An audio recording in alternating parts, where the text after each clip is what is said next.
Examination सिर्फ पढ़ाई करके पास किया जा सकता है? द आंसर इज नो बेटा। मुझे पता है आपने बहुत पढ़ाई कर ली है, everything is done, everything is sorted now. अभी बात आती है एग्जाम कैसे अटेम्प्ट करना है। आप में से काफी सारे लोग हो जो सीए फाउंडेशन का एग्जामिनेशन फर्स्ट टाइम दे रहे हो, या काफी सारे लोग हो जो रिपीटर्स हो but still they are not aware कि आईसीआई आपसे क्या एक्सपेक्ट करता है when you write those answers in the examination.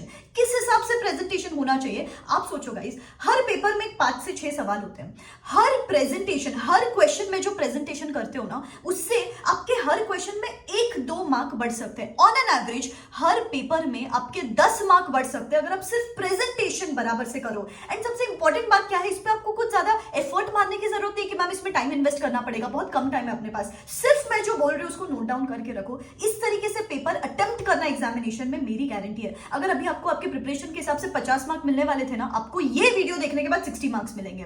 That's it. Because कुछ ऐसी चीजें होती है जो बोनस चीजें होती है जो अपने को पता नहीं होती है, but institute rewards marks for that. तो इसलिए ये चीजें आपको जानना जरूरी है। मैंने टॉपर्स के पेपर स्टडी किए, सीए फाउंडेशन के टॉपर्स के पेपर स्टडी किए हैं एंड अंडरस्टूड कि उनको क्यों एक्स्ट्रा मार्क्स मिले, आईसीआई आपका मार्किंग सिस्टम किस हिसाब से रखता है, क्या करके आपको थोड़े से एक्स्ट्रा मार्क्स मिल सकते हैं, क्यों उनको 70+ मार्क्स मिले हर सब्जेक्ट में। That is what we are going to talk about. बहुत क्रूशियल रहेगा, पॉइंट्स नोट डाउन करके रखना और वो एग्जामिनेशन हॉल में जाने के पहले खुद को रिकॉल करवाना, रिमाइंडर देना कि हाँ इस हिसाब से पेपर लिखना एग्जाम्स में।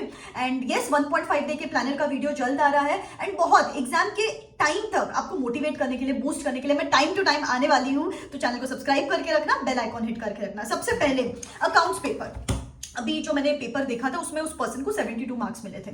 सबसे पहली चीज जो मैंने देखी बेटा पता है, फॉर्मेट बहुत ही बराबर से ड्रॉ किए थे। अभी फॉर्मेट का मतलब क्या है कि पेन, पेपर, स्केल वगैरह लेके करे क्या ma'am draw? No, not required कि आप स्केल से, पेंसिल से ड्रॉ करो, नॉट रिक्वायर्ड। आपको क्या करना है, बस पेन से ड्रॉ करो, बट इट शुड बी कि पर्टिकुलर्स लिखा है, अमाउंट लिखा है बराबर, सो जर्नल फोलियो लिखा है बराबर। सिर्फ इतना भी क्लियर दिख रहा है ना कि आपने बस वो बराबर से लिखा है, हेडर्स उसके, एंड एक फॉर्मेट बराबर लिखा है, तो वो चेकिंग को भी ईजी लगता है। नहीं तो अपन रैंडम बस लिखते जाते, किसी का कुछ, किसी का अमाउंट किधर है, किसी का फिगर किधर है। इस वजह से वो पेपर एग्जामिनर को जब ढूंढना पड़ता है ना चीजें, he gets confuse, he gets messed up and फिर आपको मार्क्स नहीं मिलते। तो फॉर्मेट्स बराबर से ड्रॉ करना है। नंबर 2, ट्रू और फॉल्स। ट्रू और फॉल्स के यहाँ पे देखा गया है कि अगर आप रीजनिंग नहीं देते हो बराबर, सिर्फ ट्रू या सिर्फ फॉल्स लिख के आते हो ना, तो फिर आपको मार्क्स नहीं मिलते। इसलिए वो प्रेजेंटेशन के लिए ट्रू या फॉल्स लिख दिया, उसके पीछे ऐसे अगर आपके 2 रीजंस है तो बुलेट पॉइंट्स में भी अगर आप 2 रीजंस लिखते हो तो even that justifies, so that you serve that paper on that examiner's platter. Number 3, working notes and assumptions बराबर से ड्रॉ करना है। क्या है ना, जो मैंने पेपर देखा, प्रॉपर वर्किंग नोट को भी उन्होंने फॉर्मेट ड्रॉ किया था बराबर, तो आपको भी वैसे ही करना है कि वर्किंग नोट्स और अजम्पशंस रफ वर्क जैसा नहीं लिखना है। नोट्स टू अकाउंट है, कुछ फुटनोट है, ये जो एक्स्ट्रा चीजें ना, इसकी institute I legit saw that paper की टिक मार्क करके 1 मार्क, टिक मार्क करके 2 मार्क्स दिए हुए उसके लिए। तो वर्किंग नोट्स अपने को कैलकुलेटर पे नहीं करना है, उसको प्रेजेंट करना है, उसके एक्स्ट्रा मार्किंग मिलते हैं। That gets me to the 4th point की स्टेप मार्किंग मिलती है। अभी क्या है, काफी बार भी ओमिट द स्टेप्स, लेकिन मैंने पेपर देखा हर स्टेप में tick mark 1 mark, tick mark 1 mark, tick mark half a mark. तो every steps, every line item is going to give you that marks. नहीं आ रहा है आपको पूरा सम, नहीं आ रहा है एक भी पूरा सम फॉर दैट मैटर, लेकिन अगर आप स्टेप्स लिख के आते हो, यू नेवर नो कि फाइनल आंसर एक भी क्वेश्चन का सही नहीं है, लेकिन आप स्टेप मार्किंग मिला के 50 मार्क मिला सकते हो। तो स्टेप्स पे बहुत क्रूशियली आपको ध्यान देना है। नेक्स्टली क्वेश्चन नंबर बेटा, क्वेश्चन नंबर अगर बराबर से नहीं लिखते हो तो पूरे मार्क्स जाते हैं। काफी बार एग्जामिनर्स आपके क्वेश्चन ही चेक नहीं करते हैं फिर। तो क्वेश्चन नंबर बराबर लिखना, मैं क्या बोलती हूँ, इन द मिडिल, जो आपका आंसर शीट है ना उसका टॉप पे मिडिल में लिख दो क्वेश्चन नंबर 2A, ताकि वो एग्जामिनर को क्लियरली समझे कि आप लिख क्या रहे हो एग्जैक्टली। अभी इसमें भी सीक्वेंसिंग बराबर होना चाहिए, जैसे कि क्वेश्चन नंबर 2 ABC एक साथ लिखो। ऐसा मत लिखो कि question number 2A, question number 3B, question number 4C। अगर ऐसे लिखोगे ना, फिर इंस्टीट्यूट, वो examiner most of the times वो आपके नेक्स्ट सवाल चेक नहीं करता है, या फिर किया तो भी ही इज मेस्ड अप की कहां ढूंढू क्वेश्चन नंबर 2A, फिर क्वेश्चन नंबर 2B कहां ढूंढू, तो वो अननेसेसरी कंफ्यूजन क्रिएट होता है। तो what I would recommend is कि इनफैक्ट रेकमेंड क्या, ऐसे ही लिखना है आपको कि सीक्वेंस में लिखो। अगर नहीं आ रहा है ना, सपोज आपको क्वेश्चन नंबर 2 का A और C आ रहा है और B नहीं आ रहा है, तो B के लिए स्पेस छोड़ दो, बीच में स्पेस छोड़ दो, बाद में आके लिखो, बट बाद में नहीं लिखना है, वहां पे स्पेस छोड़ दो और बाद में आके लिखो। नेक्स्टली छोटी चीजें, जैसे कि in the books of XYZ company for example, सिर्फ इतने से के लिए भी उन्होंने टिक मार्क दिया है इंस्टीट्यूट ने, लिटरली इंस्टीट्यूट ने उसके लिए भी टिक मार्क दिया है। तो जो भी आप बुक्स ऑफ अकाउंट्स बनाते हो एग्जाम्स में, फर्स्ट लाइन पे लिख दो in the books of dot dot dot, सिर्फ उतना लिखते हो, प्रॉपर फॉर्मेट ड्रॉ करते हो, पर्टिकुलर्स, जर्नल एंट्रीज है प्रॉपरली, आपने नरेशन बराबर से लिखा है। तो ये छोटी छोटी वर्किंग नोट्स, अजम्पशंस, इन चीजों के लिए आपको एक्स्ट्रा मार्किंग मिलता है एग्जामिनेशन में। तो this is how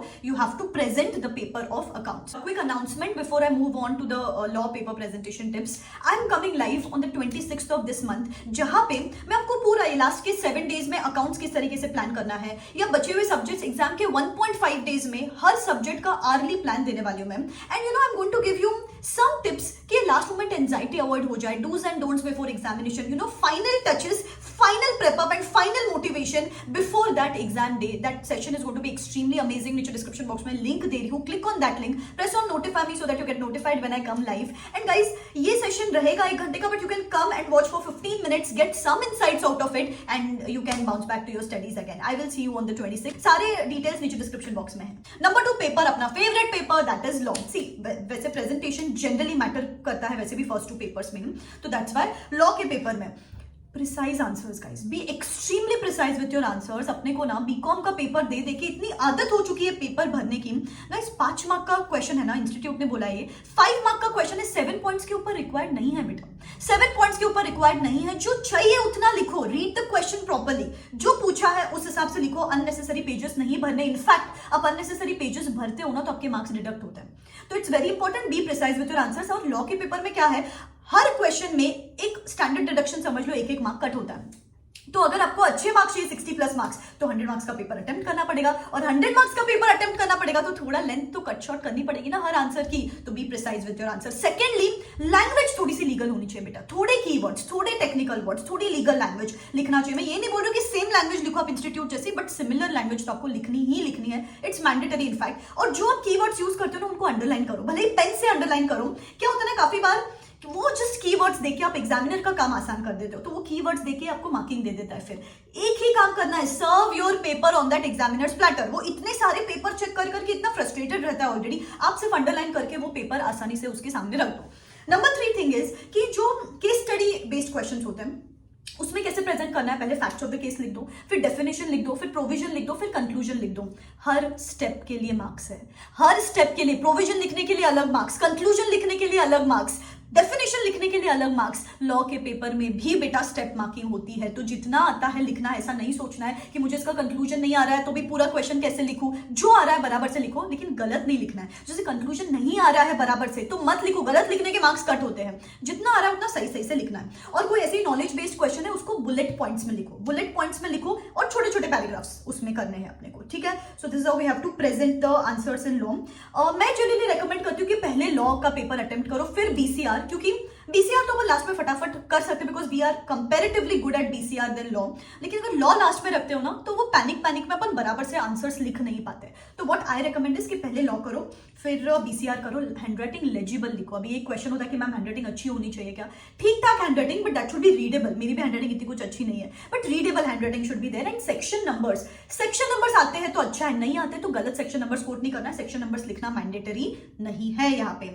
I think हाँ, व्हाट्सएप लैंग्वेज अपन इतने यूज टू है अभी सोशल मीडिया पे टाइप करने के लिए, देन के लिए DEN लिखते हैं या फॉर के लिए FR लिख रहे हैं, ऐसा कुछ। तो व्हाट्सएप लैंग्वेज अवॉइड करनी है अपने को। And yes, I think that's all. इस हिसाब से आपको प्रेजेंट करना है आंसर। यहाँ पे भी स्टेप मार्किंग मिलती है, it's a very crucial point. और थोड़ा सा लैंग्वेज पे ध्यान देना, ठीक है। 100 मार्क्स का पेपर अटेम्प्ट करके आना, ये ठीक है। बाकी मैथ स्टार्ट और BCK को तो इट्स MCQ बेस्ड पेपर, तो वहाँ पे प्रेजेंटेशन का कोई सवाल नहीं आता। ये छोटी चीजें हैं गाइस, बट ये छोटी चीज की वजह से आप एग्जामिनर का माइंड सॉर्ट करते हो, और एग्जामिनर का माइंड सॉर्ट होने के बाद आपको 5-10 मार्क्स एक्स्ट्रा मिलने से कोई नहीं रोक सकता। And that gives you an edge over the other people's papers as well, ठीक है। So believe in yourself. This me signing out, wish you all the best, Tata.